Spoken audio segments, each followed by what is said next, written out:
मैं हूं अंकित अवस्थी और आप हैं मेरे साथ में। क्या भारत ने अपने नेवी के जहाज भेजे? तो उसका जवाब यह था कि भारत अपने ऑयल टैंकर्स, गैस टैंकर्स, स्वाभाविक सी बात है ना, इतनी मेहनत से आप कूटनीति से लगाकर ला रहे हो, उधर से समुद्री लुटेरे आए और इन जहाजों पर बैठे हुए जो हमारे नाविक हैं उनको बंधक बनाकर और जहाज को मोड़ के अपनी तरफ ले जाएं, तो फिर एक अलग युद्ध लड़ना पड़ेगा, साहब हमारा जहाज छोड़ दो। तो ऐसे में भारत ने गल्फ ऑफ मतलब आदेन के अंदर अपनी तरफ से ऑपरेशन संकल्प को चलाते हुए ये तमाम कार्यों को किया हुआ है। ठीक है, सब सुरक्षित किया हुआ है। और भारत लगातार अपने जो लोग फंसे हुए हैं इन पश्चिम एशिया के देशों में, उनको लगातार निकालने के प्रयास में लगा हुआ है। विदेश मंत्रालय की तरफ से इन बातों को कहा गया। विदेश मंत्रालय ने यह भी कहा कि हम अपने सिटीजन्स को जो ईरान के साथ बॉर्डर पर टच हैं, अर्मेनिया, अजरबैजान में, उन्हें निकालने का लगातार प्रयास कर रहे हैं। ये तो रहे तेल समाचार। अब इनके समाचार यानी ट्रंप समाचार भी जान लीजिए। ट्रंप समाचार यह है कि युद्ध का चूंकि 18वां दिन चल रहा है और अमेरिका लगभग फंस चुका है, तो ट्रंप कल अपीयर हुए थे। कल हमने जानकारी भी दी थी कि साहब ट्रंप ने खुद दुनिया भर के देशों से हेल्प मांगी है, कोई हेल्प देने नहीं आ रहा है। इसका भाई साहब खूब गजब तरीके से मीम बना, खूब बढ़िया तरीके से इसके रील्स बने। सबसे जब ये मदद मांग रहे हैं कोई मदद नहीं दे रहा है। और तो और जेलेंस्की के नाम पर एक वीडियो वायरल होता है जिसमें जेलेंस्की इनके मजे लेते हुए दिखाई देते हैं कि साहब रहने दो डोनाल्ड, आपकी हम कोई मदद नहीं करेंगे। कल भी मैंने ये सेशन किया था कि कनाडा मना कर चुका है, नाटो कंट्रीज मना कर चुके हैं, तो ट्रंप इस बात पर प्रतिक्रिया देने बाहर आए थे। उनसे पूछा गया कि साहब क्या ये जंग 1-2 हफ्ते में खत्म हो सकती है क्या? ये तमाम प्रकार के प्रश्न थे। तो उन्होंने कहा कि जल्द ही खत्म होगी, लेकिन कितना समय लगेगा ये तो नहीं पता। लेकिन उनका कहना है कि उन्हें इस बड़े बड़े विशेषज्ञों में से किसी ने यह नहीं सोचा था कि ईरान उन देशों पर हमला करेगा जो युद्ध में शरीक नहीं है। कुल मिलाकर के ये फिर से उन पश्चिम एशिया के देश कतर, बहरीन, कुवैत, ओमान, इन सबको उकसाने का प्रयास कर रहे थे, यूएई, सऊदी, कि तुम काहे नहीं मारते? मैंने तो युद्ध इसलिए शुरू करवाया था कि एक बार तुम लोगों पर जब गोले आके गिरने शुरू होंगे, तुम खुद की सुरक्षा के लिए ईरान को मारने निकलोगे। तुम नहीं निकल रहे, इस बात का इन्हें दुख है। ट्रंप अपनी तरफ से खूब भड़ास निकले। इनसे पूछा गया कि सर आपको लगता है कि युद्ध खत्म हो जाएगा इस हफ्ते? बोले सोचता हूं पर पता नहीं कि कब खत्म होगा। बड़ी ही अनसर्टेनिटी की स्थिति में थे। एक बड़ा ही बचकाना बयान दिया। इन्होंने कहा कि मैंने अपने कई फॉर्मर प्रेसिडेंट्स से बात की। उन्होंने कहा कि वाह ट्रंप, तुमने वो कर दिखाया जो हम करना चाहते थे। क्या करना चाहते थे? अमेरिका ईरान पर गोला मारना चाहता था। मुझे तारीफ मिली तो लोगों ने पूछा सर किसने करी?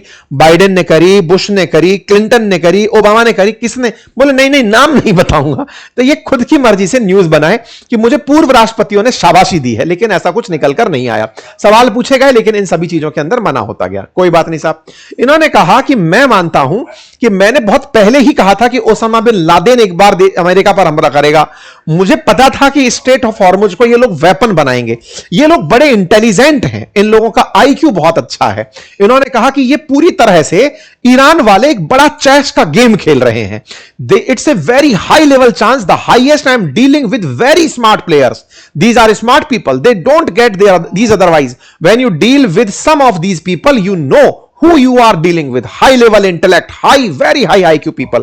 क्योंकि इन्हें लगा था कि इतनी मार कुटाई खाने के बाद वो लोग सरेंडर करने की स्थिति में आ जाएंगे कि सर अब हम युद्ध नहीं लड़ेंगे, अब आप रहने दीजिए, आपको जो करना है करने दीजिए। लेकिन उन्होंने अमेरिका को वहां घेर कर मारा जहां पानी कम था, यानी स्ट्रेट ऑफ हॉर्मुज में। ठीक है, ऐसा क्यों बोल रहा हूं?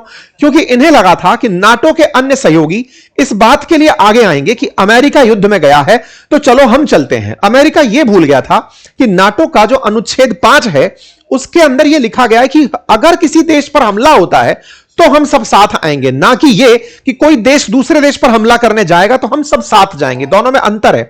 ट्रंप इस गलतफहमी में रह गए तो इन्होंने नाटो की दुहाई दे डाली और इन्होंने कहा कि दुनिया के देशों ने, नाटो के कंट्रीज ने जो इतनी कम सहयोग देकर के नाटो को सरवाइव करा रहे हैं, अमेरिका ट्रिलियंस ऑफ डॉलर खर्च करता है। मैं तो पहले कहता ही था कि एक दिन अमेरिका को यह सोचने पर विवश होना पड़ेगा कि नाटो में अमेरिका औरों की मदद करता है या अमेरिका की ये लोग मदद करते हैं। मैंने दिखा दिया कि अमेरिका की कोई मदद नहीं करता। अबे हर बार तुम युद्ध करने जाते हो, कोई यूरोपियन देश युद्ध करने नहीं जाता है। हर बार तुम युद्ध में घुस जाते हो और तो और तुम उनको लूट लेते हो। खैर, कुल मिलाकर के अमेरिका क्यों यह काम शुरू किया इसके अब जवाब देने की स्थिति में नहीं है। दुनिया के बहुत से युद्ध इन्होंने लड़े होंगे, चाहे इराक वॉर हो, अफगानिस्तान हो, अक्सर वहां ये जवाब नहीं दे पाते थे। लेकिन पहली बार ये इस मामले में भी आकर फंसते हुए दिखाई दे रहे हैं। इनके सीनेटर्स फंसते हुए दिखाई दे रहे हैं।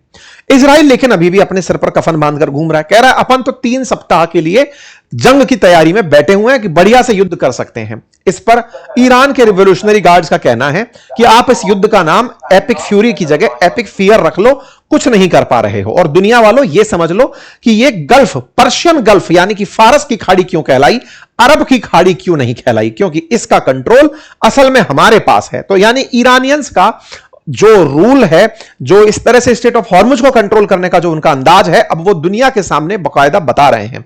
ईरान के विदेश मंत्री ने कहा कि आप सीज फायर के लिए हमसे सवाल पूछते हैं, अमेरिका से पूछिए, क्योंकि हम उन्हें एक ऐसा लेसन सिखाएंगे कि वो कभी दोबारा ईरान पर हमला करने की ना सोचें।